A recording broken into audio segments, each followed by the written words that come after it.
अब चंद नाम आपके सामने आज लूंगा, उसके बाद फिर मासूम के एक फरमान उसकी तफसील में जाना चाहूंगा कि अजीब है कि तकरीबन 18 से 20 मासूम ने वकील रखे और 18 से 20 वकीलों का जो काम था वो एक था कि आप एक को वकील बनाते हो, कोई इंजीनियर हो, किसी को वकील बनाते हो, मसलन कोई दुकान में कपड़ा बेचता हो, लेकिन 19 के 19 इमाम के जो ये वकील थे या असहाब थे, सबका जो बिजनेस था वो एक था। मसलन पहला जनाब मुअल्ला खुनैस जो शहीद हो गए, अब्दुर्रहमान ये भी सर्राफ मतलब इनका मार्केट में एक्सचेंज की दुकान थी, यानी सारा काम पैसे की लेन देन इनकी होती थी। नसर इब्न कामूस जो इसके बाद बने, उनका काम भी क्या था? एक्सचेंज का काम था। इस्माइल इब्न इमरान इनका काम भी एक्सचेंज का। जाफर इब्न हय्यान इनका काम भी सर्राफ का। यूनुस इब्न अम्मार इनका काम भी एक्सचेंज का काम था। खारिजा इब्न मोहम्मद इनका काम भी एक्सचेंज का। अब्दुर्रहमान सुलेमान इनका काम भी एक्सचेंज का। हसन इब्न अली इनका काम भी एक्सचेंज का। अली इब्न हकम, जनाब जुबैर, मोहम्मद इब्न अली, मूसा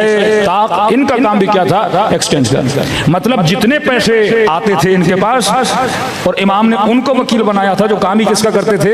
एक्सचेंज का करते थे। मतलब दुश्मन का जर्रा बराबर भी इनके ऊपर शक नहीं जाता था, क्योंकि जो बंदा काम ही दिरहम और सिक्के का करता है। और बाज इमाम के साथ इतने मशहूर थे कि जैसे ये मौला के साहबी हैं मोमिन ताक, यानी ये head of the exchange, exchange की जो मार्केट थी उनके हेड थे। ये बड़ी आसानी से पहचान लेते थे ये सिक्का झूठा है, ये सिक्का असली है। तो जितना पैसा मासूमीन के पास आता था उन्होंने एक्सचेंज वालों को दे दिया था।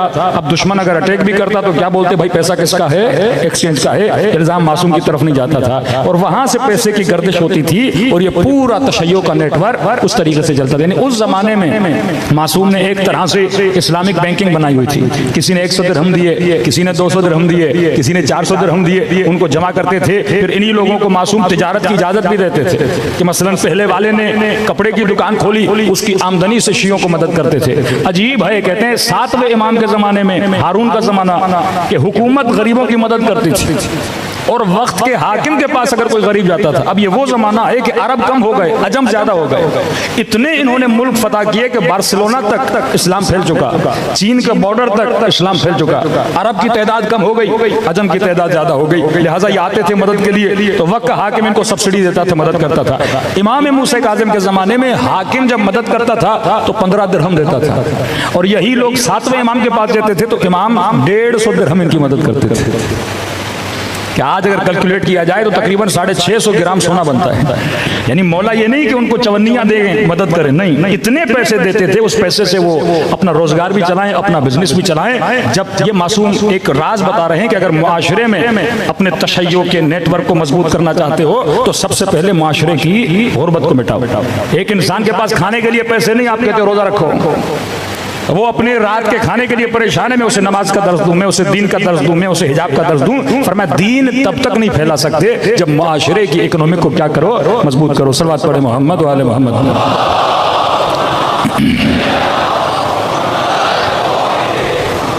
कौन से मुआशरे मजबूत होते हैं? मासूमीन ने एक मजबूत तरीन सिफत रखी अपने असाब में, ये बरमला हुकूमत अगर कोई गलती करती थी हुक्मरानों को टोकते थे।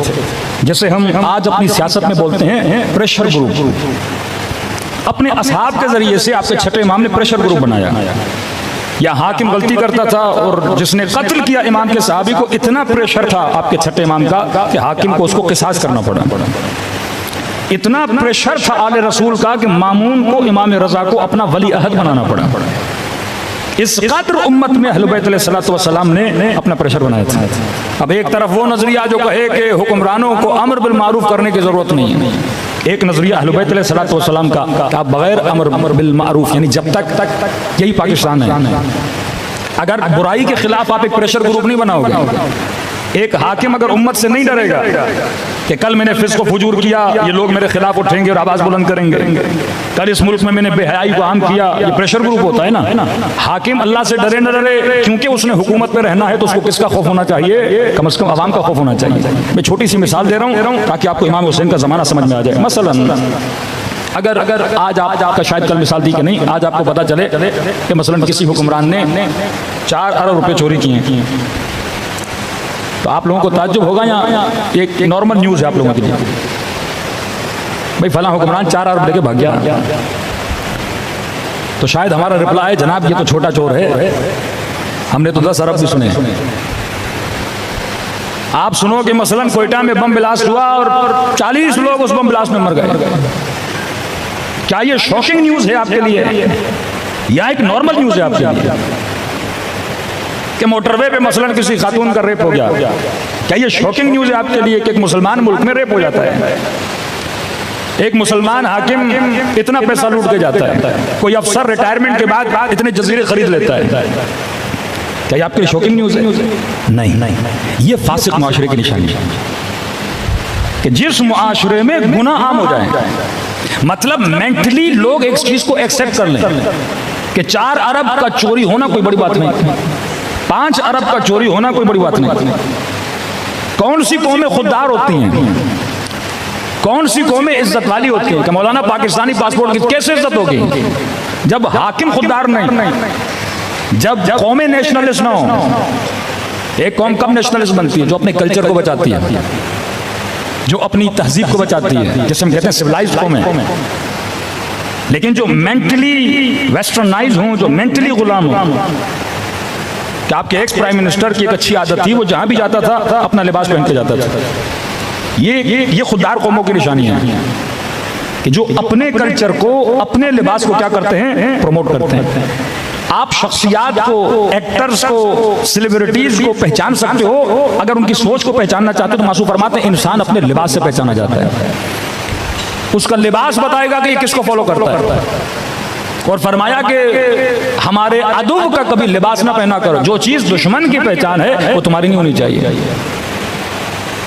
कि हमारे हाजिर वजीर आजम ने जब निगरान दौर में वजीर आजम थे और आज वजीर आजम है, इन्होंने एक ही शलवार कमीज सिलवाया है, वो भी नीले रंग का।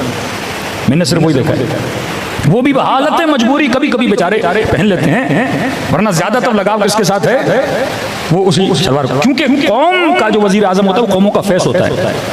आप इंडिया को देख लीजिए, मोदी को देख लीजिए, जहां जाता है वो अपना लिबास पहन के जाते हैं। लिबास जब मतलब ये खुददार कौम है, मतलब ये अपने कल्चर को प्रमोट करने वाली कौम है।